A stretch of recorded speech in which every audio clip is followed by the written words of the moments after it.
Timu itanu z'amagombora nazo zibiri zahayanira empakezi aho Cyakarafu FC na Busirwa nazo zikire ahamuzano gw'akamaririzo kandi aba Cyakarafu basingire Chikopeki na goremwe aharzero. Empakezi zibiri zitebekanisiibwe Brigadier General Charles Chisembo kandi timu zona izitabira mu mpakezi zihirwe bihembo ebiri mu uniformu emipira rero umusinguzi akwasibwe ekikopo ne sente.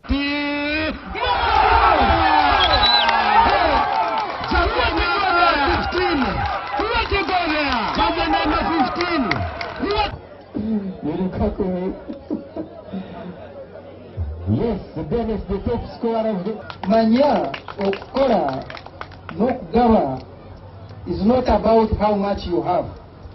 Okuherezo muntu okuyamba omuntu nikirugirira mutima. Gashakwa Ansona Twine.